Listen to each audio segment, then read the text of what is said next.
श्रीविभूषितकरान्नवनीरदाभात् पीताम्बरादरुणबिम्बफलादरुष्ठात् पूर्णेन्दुसुन्दरमुखादरविन्दनेत्रात् कृष्णात् परं किमपि तत्त्वमहं न जाने।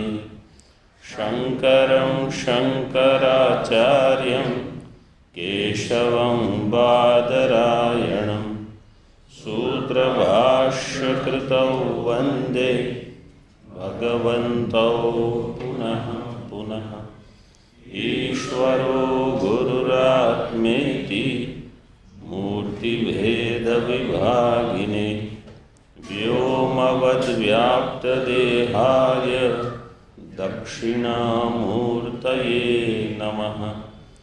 ओम शांति शांति शांति।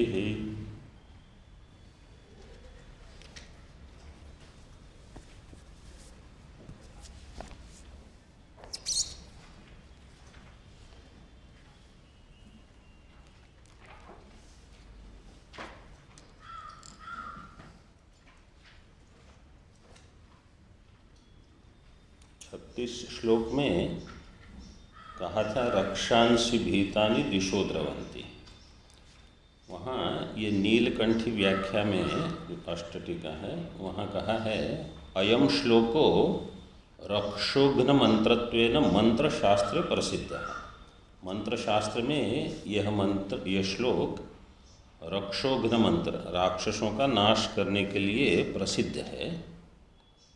मतलब जिनको किसी क्रूर वृत्ति से भय लगता हो अथवा ऐसा लगता हो कि कोई इनके लिए विघ्न कर रहा है तो इस मंत्र का पारायण कर सकते हैं इस श्लोक का। लेकिन उसके साथ और दो चीज़ें आवश्यक है। सच नारायण अष्टाक्षर सुदर्शन अस्त्र मंत्राभ्याम संपुटितो ज्ञेय इति रहस्यम। ये उसमें रहस्य दिया है कि इस मंत्र का नारायण अष्टाक्षर है तो ओम नमो नारायण जो हम करते हैं और सुदर्शन अस्त्र इसका मंत्र है। जो सुदर्शन होम करते हैं पंडित लोग वहाँ ये प्रसिद्ध है।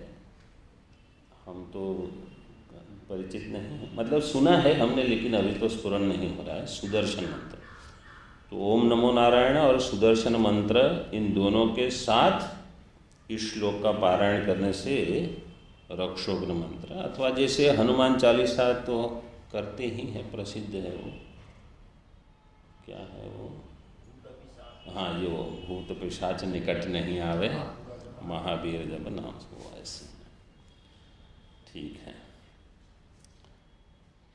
तो 36 और 37 हो चुके हैं। कोई इसका पाठ बिना देख के करेगा? समझ गए?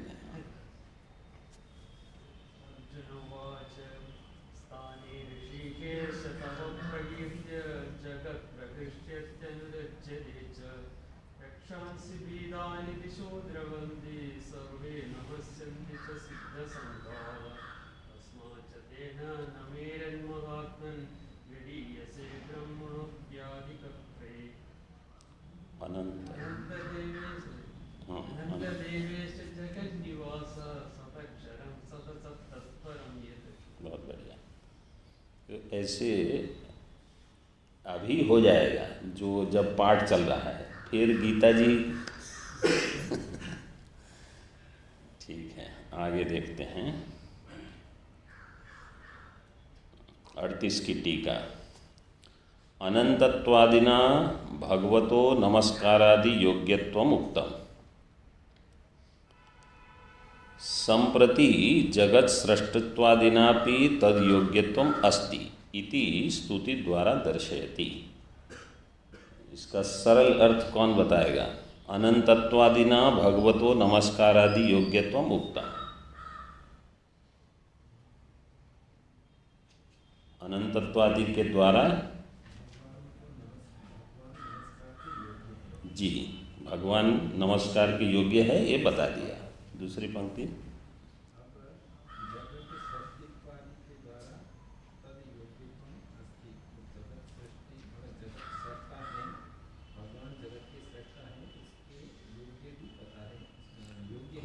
संप्रति इदानीम अब भगवान जगत के सृष्टा है, इसलिए भी जगत सृष्टत्वादिना अपि, पहले किस लिए कहा? अनंत है इसलिए भगवान नमस्कार के योग्य हैं। अब क्या कहते हैं? जगत के सृष्टा है इसलिए भी नमस्कार के योग्य है। तद योग्यत्वम अस्ति इति, इसको स्तुति के द्वारा दिखाते हैं, स्तुति द्वारा दर्शयति। भाष्य में पुनरपि स्तौति, फिर से पुनः भगवान की स्तुति करते हैं। त्वमादिदेवः पुरुषः पुराणस्, त्वमस्य विश्वस्य परं निधानम्, वेत्तासि वेद्यं च परं च धाम, त्वया ततं विश्वमनन्तरूप।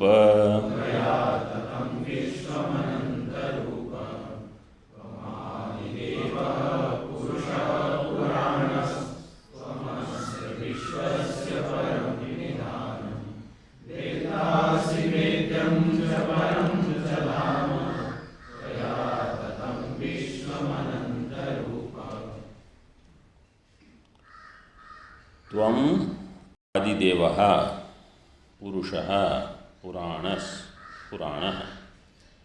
त्वं अस्य विश्वस्य परं निधानम्,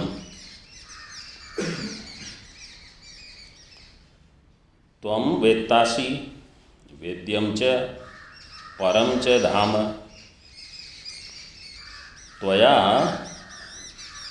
हे अनंतरूप संबोधन, अनंतरूप विश्वम ततम, आप आदिदेव हो, पुराण है, पुरुष हो।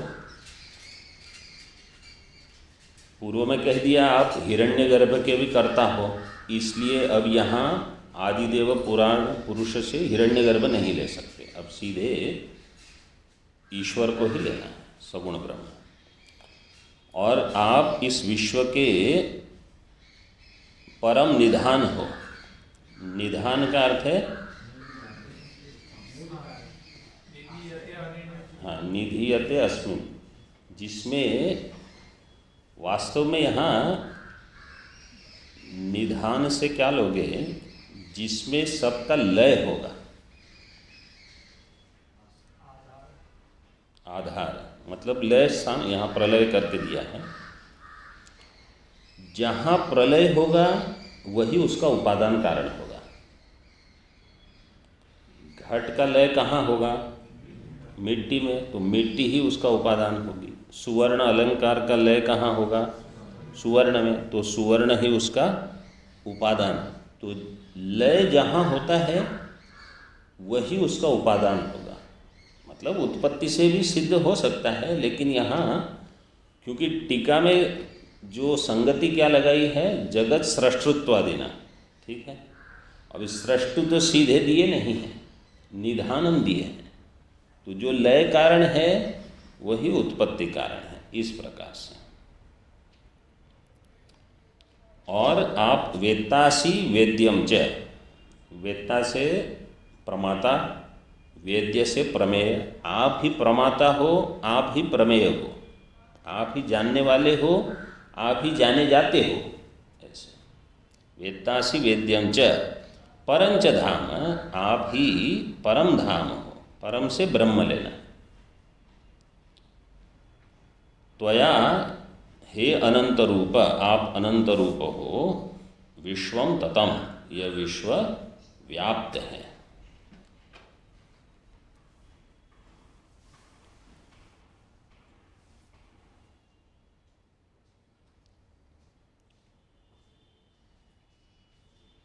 भाष्य में देखिए, त्वम आदि देवो जगतः सृष्टत्वात्, आप आदिदेव हो जगत के सृष्टा होने से। जो सबसे पहले होगा उसके बाद जगत की सृष्टि हुई है, इसलिए आप सृष्टा हो, ऐसे। पुरुषः, पुरीशयनात्, पुरी से लेना है सभी शरीरों को, बृहदारण्यक में एक मंत्र आया है, तो पुरश्चक्रे द्विपदः, पुरश्चक्रे चतुष्पद, तो जो द्विपद है, चतुष्पद हैं, इन सब के शरीर को पूरा कहा, और उसमें पूरी शयना, उसमें जो रहते हैं वो है पुरुष।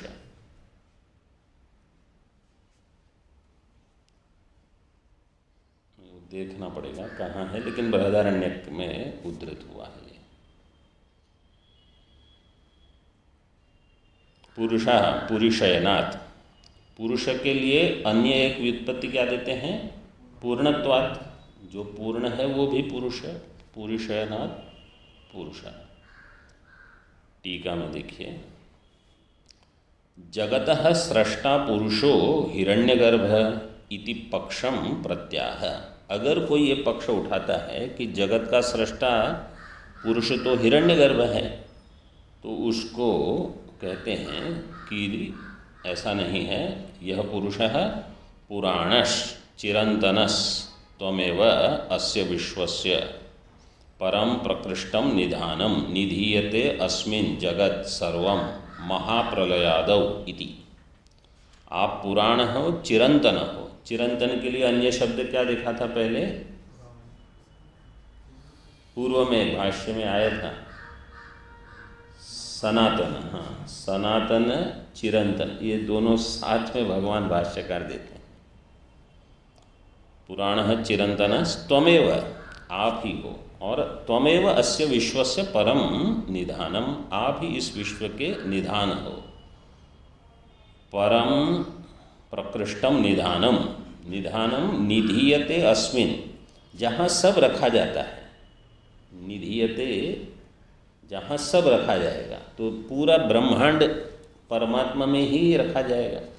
ऐसा नहीं है कि प्रलय काल में ही परमात्मा में रहेगा, अभी भी कहाँ है। घट की स्थिति कहाँ होती है, उसके उपादान कारण में ही, तो जगत की स्थिति भी परमात्मा में है और लय भी परमात्मा में होगा।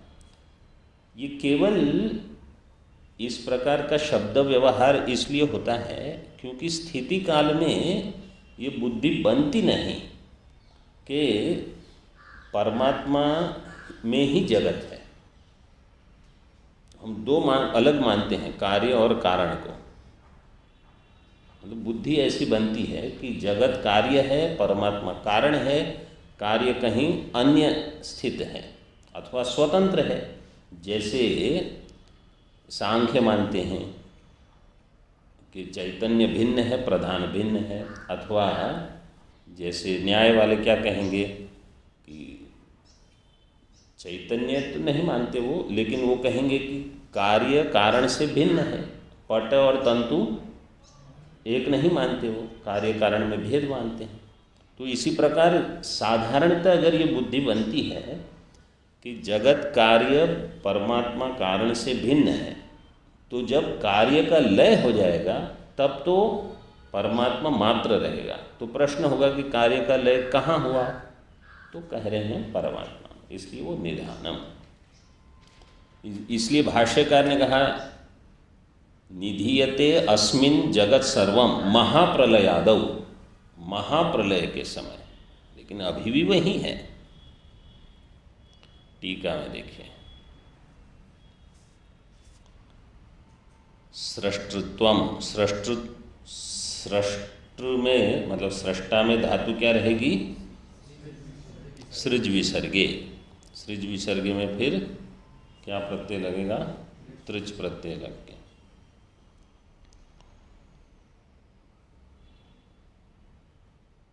सृष्टृत्वम निमित्तत्वम एव इति तटस्थ ईश्वरवादिनस।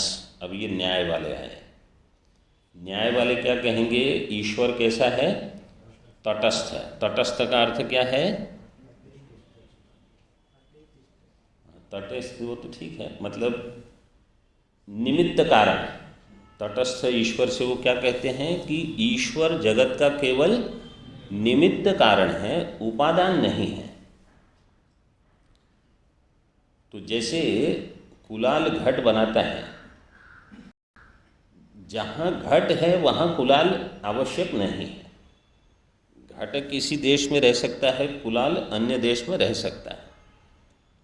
तो ऐसे वो उनकी कल्पना क्या है कि जगत यहाँ है, परमात्मा कहीं ऊपर है। तो केवल वो नहीं, जो भी दर्शन ईश्वर को केवल निमित्त कारण मानता है, उनकी समझ यही है। अब देखिए, वेदांत का अध्ययन करने के पहले हमारी समझ क्या रहती है? ईश्वर कैसा है? निमित्त कारण है। मतलब एक भगवान है, कहीं दूर है, ये सारा जगत पंच महाभूत का कार्य है, ये चल रहा है। भगवान सुख दुख में कुछ सहाय कर देते हैं। ऐसे वेदांत अध्ययन के पहले ये समझ है। वेदांत अध्ययन के बाद भी अगर यही समझ बनी रही, इसका अर्थ क्या हुआ? वेदांत अध्ययन हो ही नहीं रहा है। जो हमारी बुद्धि में पहले से दृढ़ है कि ईश्वर कहीं अन्य है, वो केवल निमित्त है, जगत का उपादान वो नहीं है, अगर वही समझ अभी भी बनी रही तो वेदांत ने कुछ किया ही नहीं। वेदांत ने कुछ नहीं किया मतलब वेदांत अभी हमारे जीवन में प्रविष्ट नहीं हुआ है। वेदांत केवल हमारे ग्रंथ में रहा, हमारी बुद्धि में वेदांत नहीं आया है। एक महात्मा थे, बहुत बढ़िया बताते थे। वो कहते हैं जितने लोग वेदांत पढ़ते हैं सब वेदांती नहीं बनते, क्योंकि वेदांत के संस्कार से वो पूरी तरह से एक नहीं हो जाते। वेदांत केवल उनके लिए एक अन्य विषय है, ग्रंथ है, वो वेदांती नहीं बने। जैसे सभी लोग जो गणित पढ़ते हैं वो गणितज्ञ नहीं होते, और जो सब विज्ञान पढ़ते हैं वो वैज्ञानिक नहीं बनते। ऐसे जो वेदांत पढ़ के अगर हम वेदांत के विचार से एक नहीं हो गए तो हम वेदांती बने नहीं हैं। अब वेदांत एक अन्य दर्शन है, ऐसे पढ़ लेते हैं, हम कहीं अन्य दर्शन में अटक गए हैं। तो ये बहुत आवश्यक है कि बुद्धि में वेदांत के संस्कार बनते रहें। मुंडकोपनिषद में परमात्मा केवल निमित्त कारण नहीं है, लेकिन उपादान कारण भी है। वो कौन से मंत्र में बताया, क्या दृष्टांत दिया? हाँ, देखो कितना सरल कर दिया मैंने प्रश्न, ये ऐसे सरल पूछ लिया। दृष्टांत दिया उर्ण नाभि का, वहाँ दोनों दे देते हैं। तो उपनिषद में जो विचार बिल्कुल एक पाद में ही दे दिया, विस्तार आपको करना है इसका, यथोर्ण नाभि। फिर दूसरा दृष्टांत क्या दिया द्वितीय पाद में? वहाँ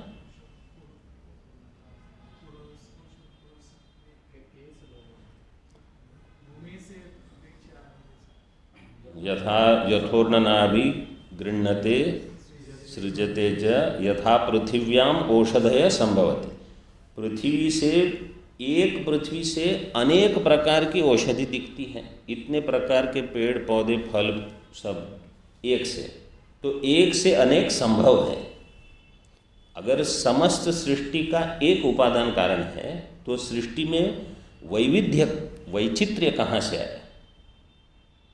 उसका प्रतिपादन द्वितीय पाद में हो गया कि एक से अनेक हो सकता है, उसका दृष्टांत है। और तृतीय,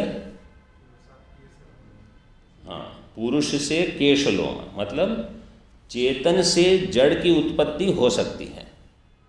जैसे सजीव पुरुष से केश, लोम, नख इत्यादि जो हैं ये निर्जीव हैं, तो सजीव से निर्जीव की उत्पत्ति वो भी प्रतिपादन हो गया। तो वहाँ एक मंत्र में तीन चीज एक साथ बता दी।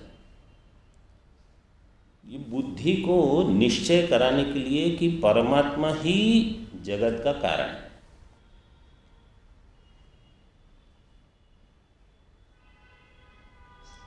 अब इतना याद रखना, ये भी अध्यारोप है, लेकिन अभी उस विषय में नहीं जाएंगे। लेकिन वास्तु जब तक हमारी बुद्धि में जगत नाम की कोई चीज़ है तो यही विचार हमको करना है कि परमात्मा ही इसका कारण है। अगर जगत है तो परमात्मा ही कारण है, मतलब परमाणु प्रधान सबका खंड है। ये जब तक हमारी बुद्धि यहाँ स्थिर न हो जाए आप आगे नहीं बढ़ सकते। मतलब हम ग्रंथ भले आगे पढ़ लें लेकिन बुद्धि नहीं जाएगी उसके साथ। ये समझ में आ गया? बुद्धि तो जहाँ अटक गई है कि जगत जड़ है, अब उसको पहले तो ये सिर करवाना है कि नहीं ये चेतन है।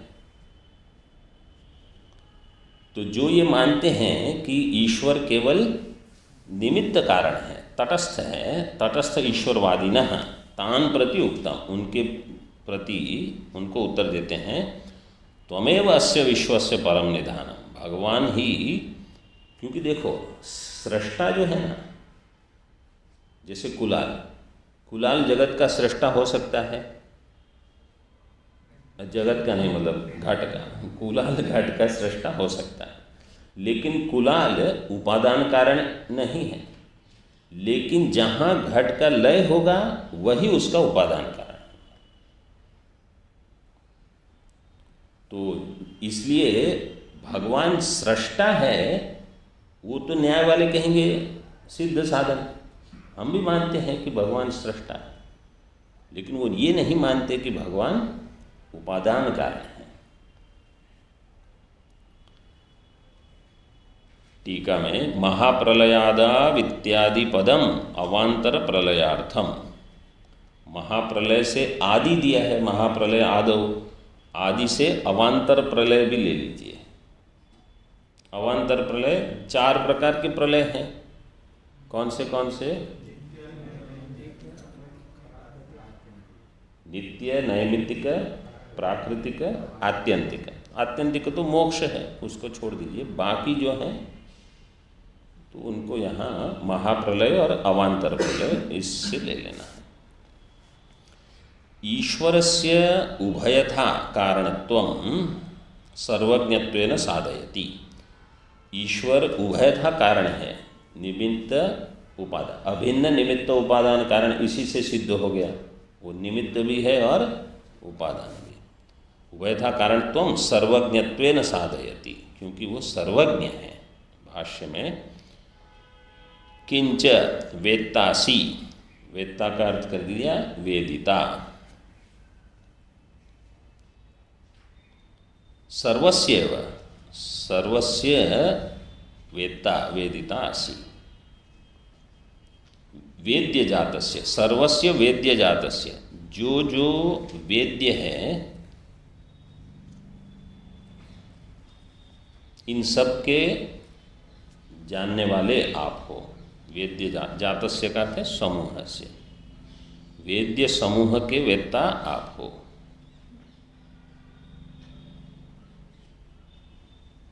टीका में तो कोई अभी प्रश्न करेगा तो ठीक है, आप जानने वाले हो, वेदिता, और जगत वेद्य है, तो वेद्य वेदिता द्वैत हो जाएगा, 2 भाव बन गए।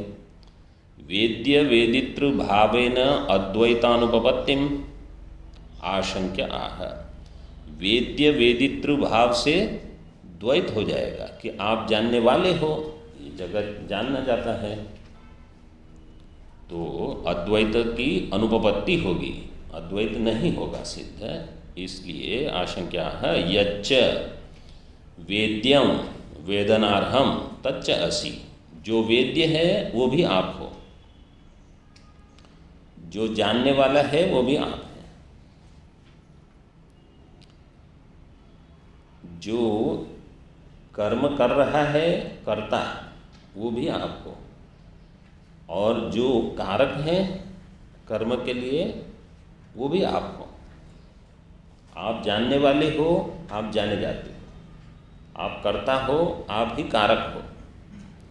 हम रोज पाठ करते हैं यहाँ मंदिर में ही करते हैं, यज्ञेन यज्ञम अयजंत देवा, मंदिर में करते हैं। हाँ, 2 बार की, 2 पुष्पांजलि के समय का। हाँ, यज्ञेन यज्ञम अयजंत देवाः। वहाँ यज्ञ का अर्थ क्या है? विष्णु। यज्ञ का अर्थ ही वहाँ विष्णु, यज्ञो वही विष्णु हो, मंत्र है वेद का। तो यज्ञेन यज्ञम अयजंत, विष्णु के द्वारा विष्णु की ही अर्चना होती है। जैसे हम गंगा जी से एक लोटा जल लेके शिव जी को चढ़ाते हैं, ठीक है, तो किससे किसकी अर्चना हुई? शिव जी से ही शिव जी की अर्चना हुई, क्योंकि गंगा जी शिव जी से भिन्न नहीं है। तो यज्ञेन यज्ञम अयजंत देवा, देवताओं ने सृष्टि के आरंभ में यही किया। वो पुरुष सूक्त में यही बताया गया कि देवताओं ने इस पुरुष की आराधना की। तो सब सामग्री कहाँ से आई? बोले वहीं से, क्योंकि और तो कुछ है ही नहीं। अच्छा, कोई पूछेगा कि देवता कहाँ से आए? बोले वो भी वही है। तस्माद् यज्ञात् सर्वम अभवत्, उसी यज्ञ से, उसी विष्णु से सभी की उत्पत्ति हुई। सब वेद आदि पुरुष सूक्त में यही बताया, वो यही है। तो वेद्य भी आप हो, वेदता भी आप हो। वेदनार्हम तच्च असि, जो जो वेदन योग्य है वो सब आप हो। टीका, मुक्त्यालंबनस्य ब्रह्मणो अर्थांतरत्वम आशंकित्वा उक्तम। अब कोई कहेगा कि मुक्ति का आलंबन है, मतलब मुक्ति कहाँ आश्रित रहेगी? ब्रह्म ज्ञान के आश्रित है, ब्रह्म ज्ञान से ही मुक्ति है। तो आप किसी के बारे में बता रहे हो, मुझे तो ब्रह्म जानना है, क्योंकि मुक्ति तो उसी के आश्रित है। मुक्त्यालंबनस्य ब्रह्मणः, मुक्ति का आलंबन है ब्रह्म। वो अर्थांतरत्वम, तो ये तो अर्थांतर हो रहा है। इति आशंकित्वा उक्तम परम च, वह परम भी है। परम च धाम, परम का अर्थ है ब्रह्म। परम च धाम परमम पदम वैष्णवम, यद विष्णोः परमं पदम यदा पश्यन्ति सूरयः, ऐसे मंत्र है वेद में। परम च धाम परमं पदम वैष्णवम। टीका में देखिए, यद परमं पदम तदपि त्वमेव, वो जो परम पद है वह भी आप हो। तस्य पूर्णत्वम आह, और वह पूर्ण है। त्वया ततम व्याप्तम विश्वम समस्तम अनंत रूप अंतो न विद्यते तव रूपाणाम। त्वया, आपके द्वारा, विश्वम व्याप्तम, विश्वम ततम, ततम का अर्थ है व्याप्तम, ये विश्व आपके द्वारा व्याप्त है।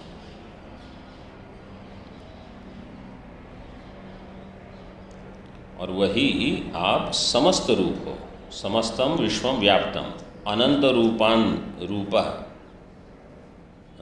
अनंत रूप अंतो न विद्यते तव रूपाणाम। अनंत रूप संबोधन है, आप अनंत रूप हो जिसके रूपों का अंत नहीं है।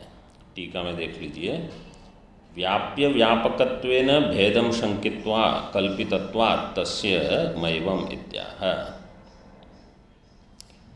कोई कहेगा ठीक है, एक ईश्वर है जो समस्त जगत को व्याप्त है।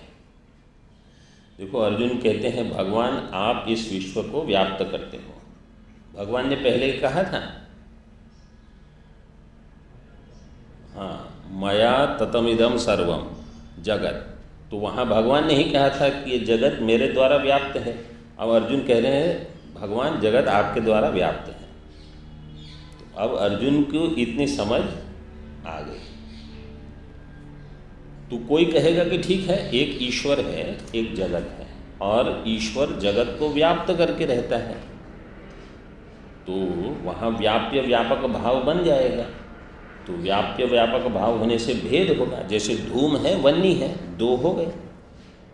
तो इसलिए टीका में दिया है, व्याप्य व्यापकत्वेन भेदम शंकित्वा, कोई भेद बुद्धि बन जाएगी यहाँ दो है, मतलब ये बुद्धि बनी रहती है। इसलिए ये सब टीकाकार ये सब लिखते हैं कि हम बुद्धि में यही मान के चलते हैं कि एक जगत है और एक इससे भिन्न ईश्वर है। जैसे एक घट है और एक मृत्तिका है,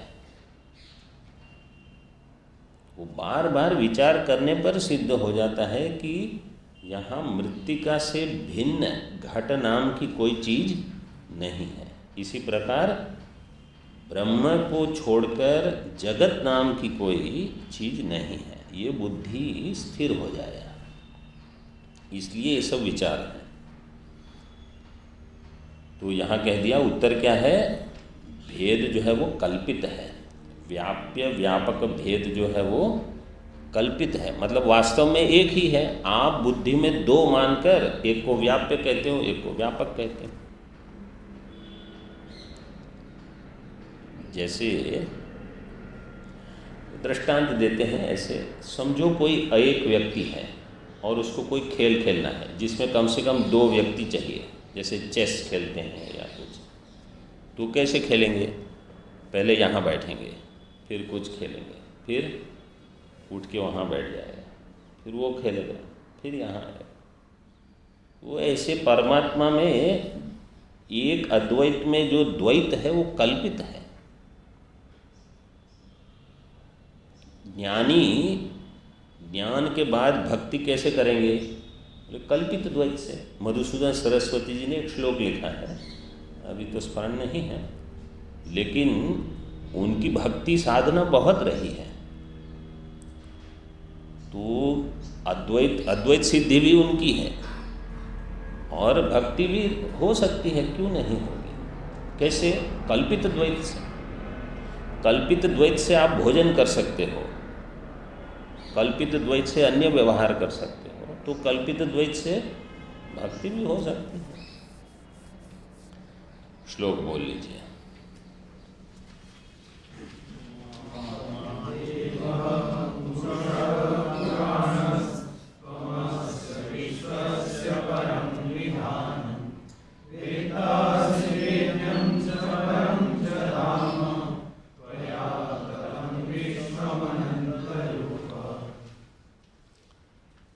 त्वया ततं विश्वमनंत रूप। अब यहाँ थोड़ा विचार करेंगे, ईश्वर का स्वरूप क्या होगा। तो ईश्वर के ये श्लोक चल रहे हैं, तो पहले जीव का स्वरूप, इसका विचार करेंगे। जीव का स्वरूप क्या होगा। वो जैसे महाराज जी ये श्लोक पूछते हैं, प्रसिद्ध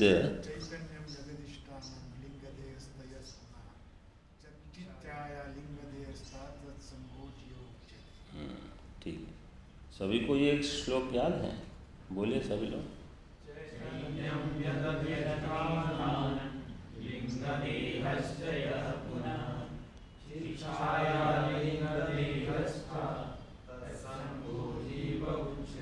ये बहुत बढ़िया श्लोक है, पंचदशी का है। इसको जिनको नहीं याद है तो किसी को पूछ ले, लिख लीजिए, अथवा पंचदशी के पुस्तक में पीछे क्रम दिए हैं श्लोकों का, तो चैतन्य से देख लीजिए, मिल जाएगा ये श्लोक। तीन चीज़ हैं जीव में, एक तो अधिष्ठान चैतन्यम, चैतन्यम यद अधिष्ठानम। फिर एक जीव की जो उपाधि है, मतलब चैतन्य की जो उपाधि बनेगी, लिंग देह, मतलब सूक्ष्म शरीर, लिंग देहस्य पुनः।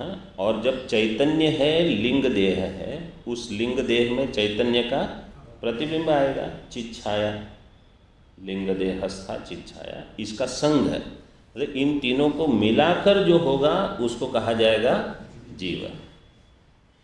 ठीक है, अब इसी को याद रख, मतलब ध्यान में रखकर ईश्वर के बारे में विचार करते हैं। ये वाच्यार्थ बनेगा, ये जीव शब्द का वाच्यार्थ है। अब ईश्वर में क्या होगा, तो अधिष्ठान चैतन्य तो वहाँ भी रहेगा। ठीक है, ईश्वर की उपाधि क्या कहेंगे हम, माया, और माया में चैतन्य का प्रतिबिंब वो भी होगा। तो इसका जो संग होगा ये हो जाएगा ईश्वर। ईश्वर शब्द का वाच्यार्थ है। लक्ष्यार्थ तो दोनों का केवल शुद्ध चैतन्य जो है अधिष्ठान एकमात्र रहेगा। ठीक है, तो ये हो गया ईश्वर का वाच्यार्थ। अब जीव में जो अंतःकरण उपाधि है वो परिच्छिन्न है, एक देश में रहेगी, तो इसलिए हमारी बुद्धि ऐसी बनती है कि मैं यहाँ हूँ जीवत्वेन, आप यहाँ हो आप वहाँ हो, ऐसे अन्य अन्य बुद्धि बनती है जीव के बारे में। ईश्वर की उपाधि परिच्छिन्न नहीं है। माया कहाँ है? तो ये बोले ये प्रश्न ही गलत है आपका, क्योंकि जब हम कहते हैं कहाँ है तो हम पूछते हैं देश में। ठीक है, तो माया देश में नहीं है, माया में देश है। पंचदशी में ये विचार हुआ है, दशम प्रकरण में। मतलब पंचदशी का आधार लेके कुछ कुछ चिंतन अधिक हो सकता है, इसलिए उसको कहीं कहीं लेते हैं। तो क्योंकि माया में देश है, माया में काल है, काल में माया नहीं है, देश में माया नहीं। फिर भी हम मानते हैं कि माया सर्वत्र है, मतलब सभी देश में माया है, ऐसा स्वीकार कर लेंगे।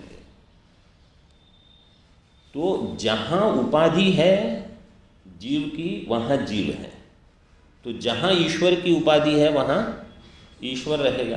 तो ईश्वर की उपाधि कहाँ नहीं है? वो ऐसी कोई जगह ही नहीं है। अष्टादश अध्याय में आएगा, भगवान कहेंगे न तदस्ति पृथिव्यां वा दिवि देवेषु वा पुनः सत्वं प्रकृति जैर्मुक्तम यदेभिः स्यात् त्रिभिर्गुणैः। इस पृथ्वी में, दिवि देवेषु, देवताओं में, अंतरिक्ष में कहीं भी ऐसी कोई वस्तु नहीं है जो त्रिगुण से मुक्त हो। न तदस्ति पृथिव्यां वा दिवि देवेषु, जो सत्वम, सत्व मतलब अस्थि रूप से जिसका भान हो रहा है और वो त्रिगुणात्मक नहीं है, ये हो नहीं सकता। इस अच्छी मीमांसा है इसमें भी, भाष्य में। तो ऐसी कोई चीज ही नहीं। इसका अर्थ क्या है कि जहाँ जहाँ माया हैगी वहाँ चैतन्य का प्रतिबिंब होगा। इसका अर्थ है वहाँ ईश्वर है।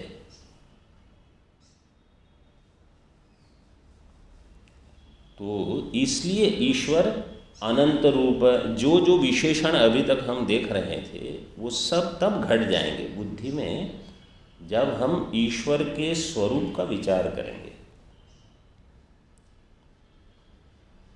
तो हमारे इसलिए अहंग्रहोपासना सिद्ध होगी। अहंग्रहोपासना हम कैसे करेंगे?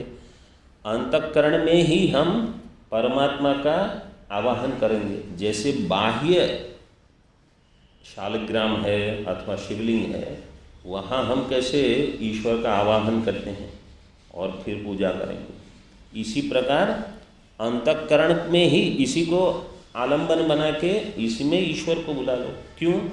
क्योंकि जैसे वह शिवलिंग समष्टि में एक उपादान है, समष्टि का एक घटक है, इसी प्रकार यह अंतःकरण भी उसी समष्टि का एक घटक है। तो जब वहाँ आप ईश्वर की पूजा कर सकते हो तो यहाँ क्यों नहीं कर सकते? जैसे गुरु का पूजन भी इसी निमित्त से होता है। जब हम महाराज जी की पूजा करते हैं तो ये बुद्धि बनी रहे कि ये ईश्वर के ही प्रतिनिधि हैं यहाँ। ऐसे मतलब केवल एक व्यक्ति मानकर नहीं। जैसे ईश्वर, इसलिए श्वेताश्वतर क्या मंत्र है वो, यस्य देवे पराभक्ति ही यथा देवे ये, जैसी देव में ऐसी गुरु में, तब आपको उपनिषद समझ में आएगा। तो ये बुद्धि बनाने के लिए ही यह सब हमारे शास्त्र हैं। ऐसी बुद्धि अभ्यास से होगी। तस्येते कथिता ही अर्थाः प्रकाशन्ते महत्। तो ईश्वर वाच्यार्थ की समझ होने से जहाँ जहाँ कोई भी आकाश तो सभी जगह है, ऐसी कोई चीज़ नहीं है जहाँ ईश्वर नहीं है। तब ईश्वर व्यापक है, तब ईश्वर समष्टि रूप है, ये सब सिद्ध हो जाएगा। वाच्यार्थ के लिए इतना पर्याप्त है। लक्ष्यार्थ के लिए फिर विचार होगा कि इसमें सत्य अंश क्या है और मिथ्या अंश क्या है, तो अभी इसकी आवश्यकता नहीं है, अभी केवल यहाँ तक रखते हैं। आगे देखिए टीका में, तस्य सर्वात्मत्वे, देखो अभी परमात्मा सर्वात्मा है, उसमें और एक हेतु बताते, लेकिन बुद्धि में यह सिद्ध होना चाहिए, क्योंकि केवल जब हम शब्द व्यवहार करते हैं, आप पुराण हो, पुरुष हो, जगत सृष्टा हो, लेकिन बुद्धि तदाकार नहीं हो रही है, तो बुद्धि उसके पीछे जा नहीं रही, वो भी होना चाहिए। हेत्वंतरम आह किंच वायुर्यमोऽग्निर्वरुणः शशांकः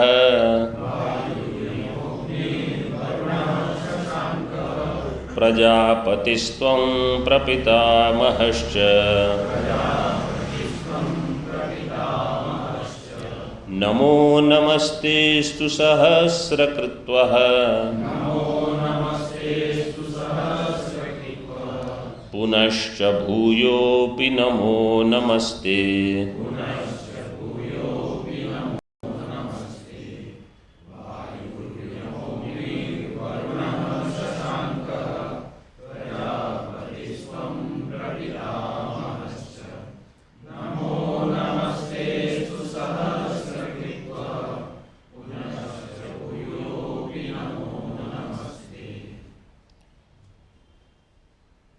त्वम द्वितीय पाद में दिया है, त्वम वायु, सबके साथ त्वम का अन्वय, त्वम वायुर्त्वम यमः त्वम अग्निः त्वम वरुणस् त्वम शशांकः त्वम प्रजापतिः त्वम प्रपितामहश्च, आप ये सभी हो।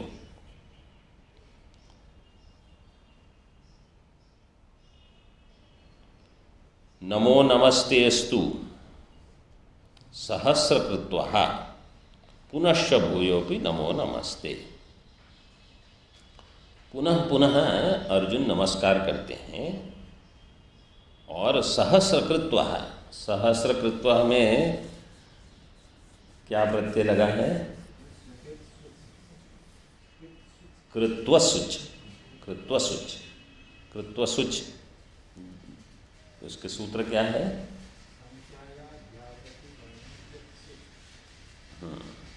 संख्याया क्रियाभ्यावृत्ति गण। देखो नीचे भाष्य में भगवान भाष्यकार ने दिया है तृतीय पंक्ति में, बहुशो नमस्कार क्रियाभ्यासावृत्ति गणनम कृत्वसुचा उच्यते, कृत्वसुचा ऐसे लगा, तो कृत्वसुच प्रत्यय वहाँ लगा है।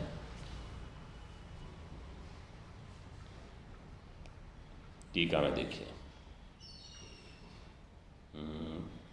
पहले भाष्य देखिए, वायुस्त्वम, ये सब वेद के जो मंत्र है ना, वेद मंत्रों में इसी प्रकार से परमात्मा की स्तुति होती है। ये यहाँ केवल हम श्लोक रूप में पढ़ रहे हैं, तो हमको लगता है ये तो गीता है, वास्तव में ये सब वेद के ही मंत्र हैं। त्वम ब्रह्मास्त्वम विष्णुस्त्वम रुद्रस्त्वम अग्निस्त्वम वायुस्त्वम चंद्रमास्त्वम भूर्भुवस्वरोम, ऐसे करके मंत्र हैं। ये वही मंत्र यहाँ ऐसे ही दिए हैं, केवल श्लोकबद्ध किए हैं भगवान वेद व्यासी ने, तो हमको बुद्धि में ये प्रकट नहीं हो, क्योंकि हम आजकल वेद का इतना अध्ययन वगैरह करते नहीं। वास्तव में ये बहुत वेद के मंत्र हैं। वायुस्त्वम यमश्च अग्निः वरुणः अपामपतिः, वरुण के लिए क्या शब्द दिया? अपामपतिः। और भी एक शब्द है वरुण देवता के लिए, प्रचेतस, प्रचेताः उनको कहा जाता है। जब हम यहाँ कोई पूजा करते हैं, जैसे गुरु पूर्णिमा की पूजा, कुंभ रहता है, कुंभ में जल में पहले देवता का आवाहन करते हैं, तो वहाँ पहले वरुण देवता की पूजा होती है। तो वहाँ ये मंत्र बोलते हैं, वरुणाय नमः, प्रचेतसे नमः। फिर उनका वाहन है मकर, तो मकर वाहनाय नमः। ये सब अगर हम सतर्क होकर सुनते हैं तो सब जुड़ता हुआ दिखता है कि अच्छा ये ऐसे संबंध बन रहा है, जो हम यहाँ पढ़ते हैं, पूजा होती है ऐसे। अपाम्पति ही शशांकः चंद्रमाः प्रजापति ही त्वं कश्यपादि ही प्रपितामहश्च। टीका में देखिए, कश्यपादि ही इति आदि शब्देन विराट दक्षादयो गृह्यन्ते। विराट, दक्ष, प्रजापति, ये सब प्रजापति हैं। कश्यप भी प्रजापति थे। और प्रपितामहः, प्रपितामहश्च पितामहस्यापि पिता, प्रपितामहः ब्रह्मणोपि पिता, ब्रह्मा जी के भी पिता इत्यर्थः। ओम पूर्णमदः पूर्णमिदं पूर्णात् पूर्णमुदच्यते पूर्णस्य पूर्णमादाय पूर्णमेवावशिष्यते। ओम शांति शांति शांति। शंकरं शंकराचार्यं